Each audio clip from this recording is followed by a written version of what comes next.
Everybody, JC here with another T&I toy review, and today's review is in association with JediInsider.com, your #1 news source for everything Star Wars. And today we're going to take a look at the new Star Wars The Black Series 6-inch Bespin Luke Skywalker figure. This is number 11 in the series and part of the third wave of Hasbro's new 6-inch Black Series. The figure comes in standard Black Series packaging, your standard window box packaging, so the figure's clearly displayed, so you see what you're getting. Up at the top you have the Star Wars The Black Series logo, and you have the little medallion image of Luke Skywalker. Not sure where that image is actually from, but it actually kind of looks like a little goofy image for Luke. Then you have at the bottom the name of the character and the Hasbro logo, and then you've got the orange kind of Death Star lighting in the background. And on the one side you have another window so you can see the figure from the side, and then on the back you have the Star Wars logo and then a little brief bio about Luke Skywalker, and then another picture of Luke showing him in Bespin Cloud City, igniting his lightsaber, getting ready to take on Darth Vader.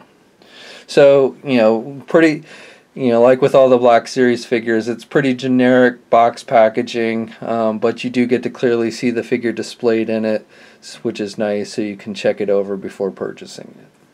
Okay, so let's get the figure open and take a look at what's inside. Okay, so here's a look at the figure outside of the packaging. The figure comes with several accessories. He comes with his blaster. He has his lightsaber hilt with a removable lightsaber blade, and we'll take a closer look at those in just a bit. This figure, I'll say, by far is not perfect. It's definitely got what I would consider some flaws in it.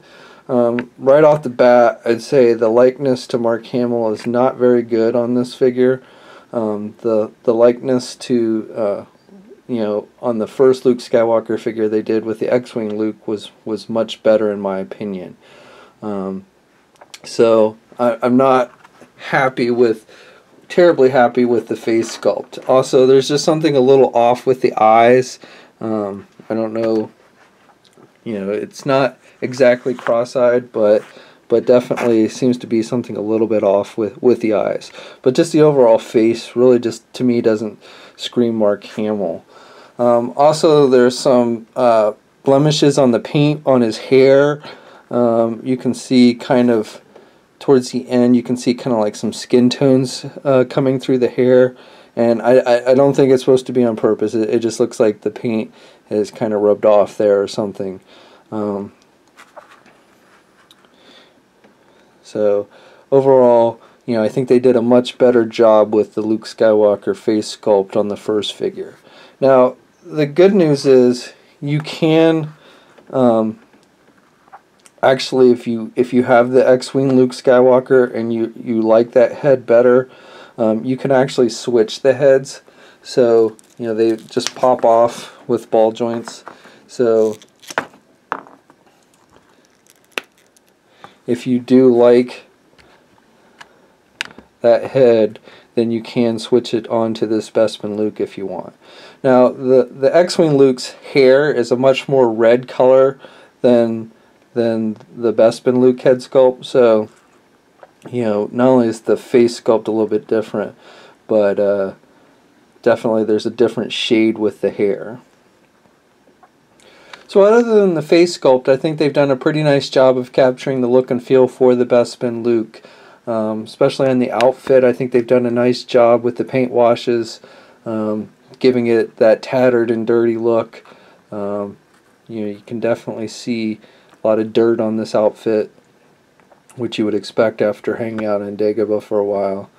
And then he's got the boots that have got the cuffs kind of look to them, like you see in the movie. So again, I think they've done a pretty good job overall with the body of the figure. Now, there are some paint blemishes on the bottom of the figure, or on the bottom of the feet, It's not a big deal since it's obviously the bottom of the feet, but there are some minor paint blemishes there on the bottom of his boots. He's got the gun holster that works. It holds his, got a little clip for his lightsaber hilt, and he's got the working gun holster. He's got the little strap, kind of like we've seen with Han Solo, that was released in the last wave. His gun is basically got the same kind of detailing with the silver at tip, and then he's got the brown handle.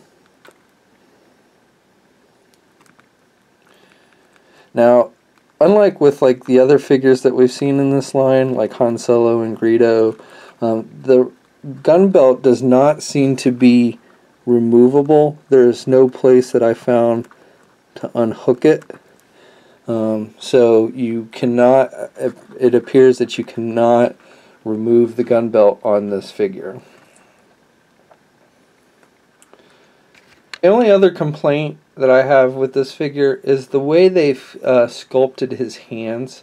They sculpted both hands so he can hold, he can hold his lightsaber or his gun in either hand.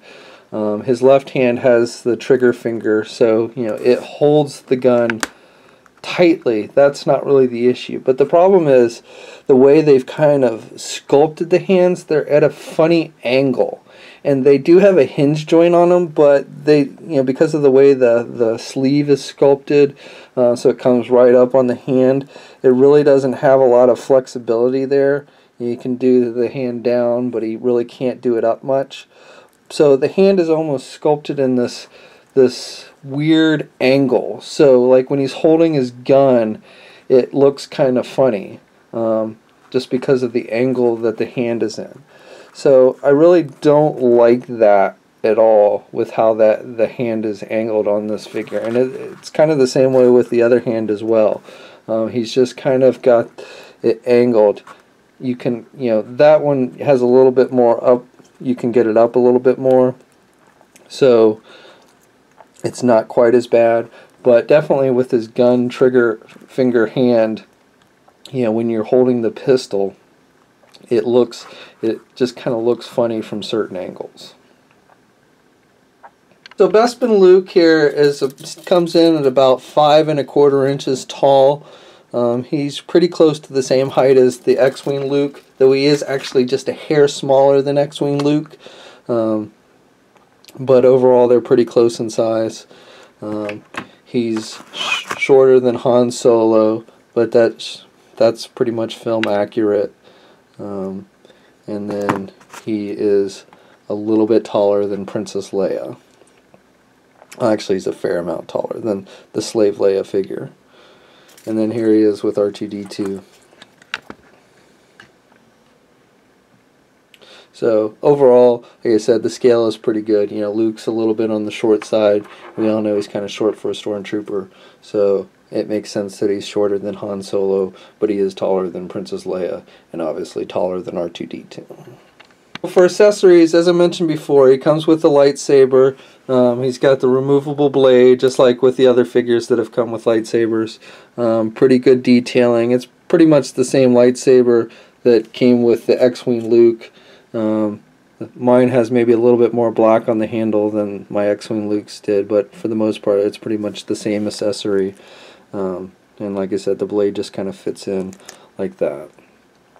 And then he comes with the blaster, as I mentioned before. He's got pretty nice detailing, looks pretty movie accurate. It's got the silver tip, and then it's got the brown handle. So very similar to what we see with like Han Solo's blaster, though it is a bit different. You can see here they are together. Han's has got the bigger scope on the top, and it's just a little bit bigger in general.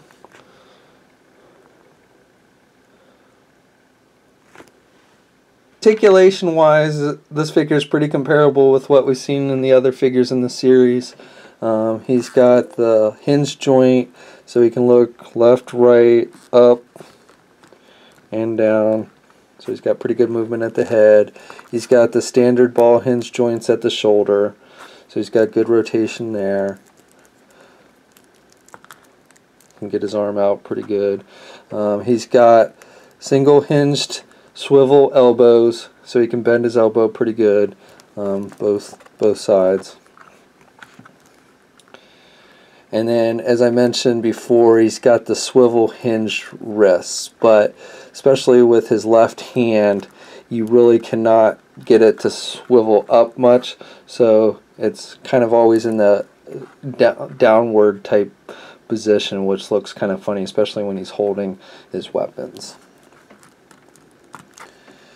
He's got the swivel at the midsection, and does have the ab crunch, so he can look down, bend down, and bend back nicely.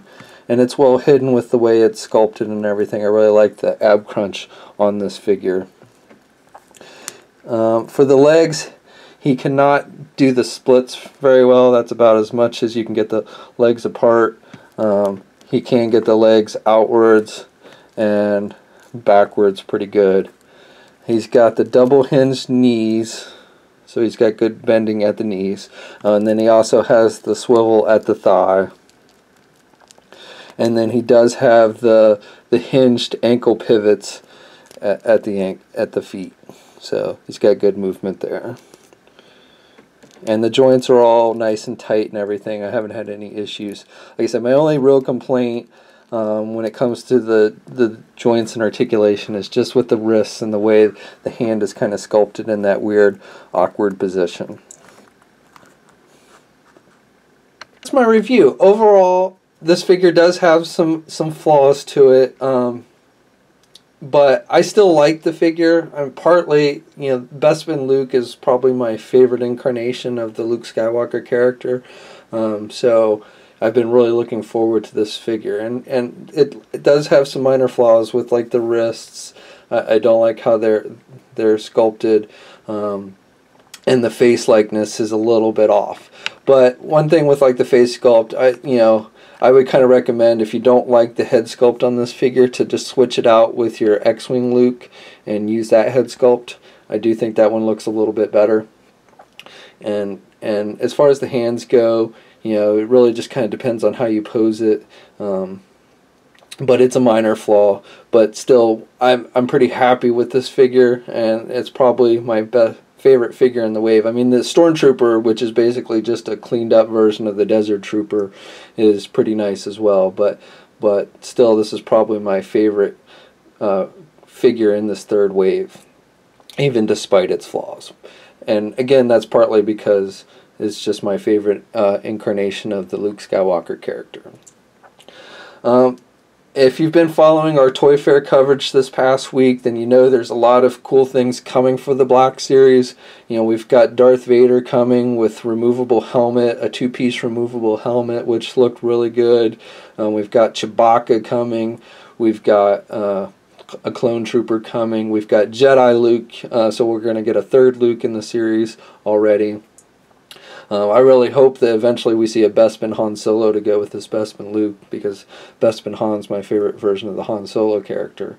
And then we've got the 6-inch scale Jabba the Hutt figure coming, and a 6-inch scale Biker Scout with speeder bike that's going to have a stand that allow you to pose it in multiple positions and everything, which is really cool. And then, though not 100% confirmed, I would say about 95% probability we're going to get a Jabba the Hutt with a throne and Salacious Crumb as a San Diego Comic-Con exclusive this year.